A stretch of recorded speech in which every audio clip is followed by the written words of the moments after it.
మీరు ఆ మధ్య చూసిండ్రు 9E బ్లాక్ టెండర్ రచ్చరచ్చ చేసుకున్నారు. మంత్రులకు ముఖ్యమంత్రికి వాటాల మధ్య పంచాయతీ పడ్డది చూసిండ్రా?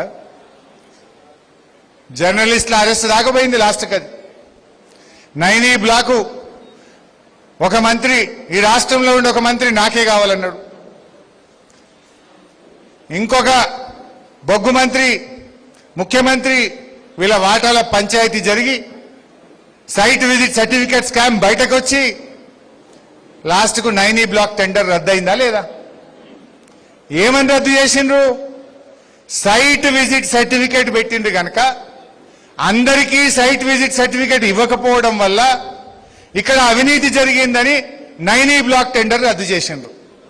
నేను ఇక్కడనే పాయింట్ ఉన్నది, మంచిగా వినాలి. సైట్ విజిట్ సర్టిఫికేట్ తప్పని ఎప్పుడైతే 9E బ్లాక్ టెండర్ రద్దు చేసిండ్రో, మరి అదే సైట్ విజిట్ సర్టిఫికేట్ పెట్టి నీ బామ్మర్దికి శోధా కన్స్ట్రక్షన్ కు టెండర్ ఇచ్చినావు కదా, దాన్ని ఎందుకు రద్దు చేయలే రేవంత్ రెడ్డి అని నేను అడుగుతా ఉన్నా. 9E బ్లాక్ ఒక నీతి, శోధా కంపెనీ సుజన్ రెడ్డికి ఒక నీతి ఉంటుందా?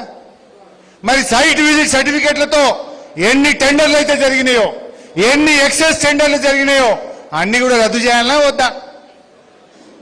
అంటే ఇదంతా కూడా ఇంకా జరుగుతున్నటువంటి పరిస్థితి ఉంది. అందుకే కార్మికులారా దీని మీద మనం మేల్కొనాల్సిన అవసరం ఉంది. మేల్కొనపోతే సింగరేణి మనకు ఉండదుగా. ఈ సింగరేణి ప్రైవేట్ పరమయ్యడానికి కుట్ర జరుగుతూ ఉంది. మళ్ళీ ఒక అంబానీయో అదానియో వస్తాడు ఇడికిగా. అందుకే మనందరం కలిసి దీన్ని కాపాడుకోవాల్సిన అవసరం ఉంది. అందుకే నేను ఒక నినాదం ఇస్తా ఉన్నాం మనం, సింగరేణికి బచాओ కాంగ్రెస్ కో హటాओ, కాంగ్రెస్ కో హటాओ సింగరేణి కో బచాओ. లేకపోతే ఉండదు. ఈ కాంగ్రెస్ ఉంటే ఇప్పటికే ఇవి నా దృష్టికి వచ్చినాయి, ఇంకా లోపల ఎన్ని ఉన్నాయో ఇవి నేను దొరకబట్టినాయి, మా కార్మికులు చెప్పినాయే గిన్ని ఉన్నాయి, ఇంకా లోపల ఎన్ని చేసిర్రో. అది రేపు మన బీఆర్ఎస్ గవర్నమెంట్ వచ్చేది ఖాయం. వచ్చినాక వీటిని ఒక్కొక్కరిని దొరకబట్టి బొక్కల నూకి కక్కిచ్చేది కూడా ఖాయం. ఏవో నిడిచిపెట్టాం.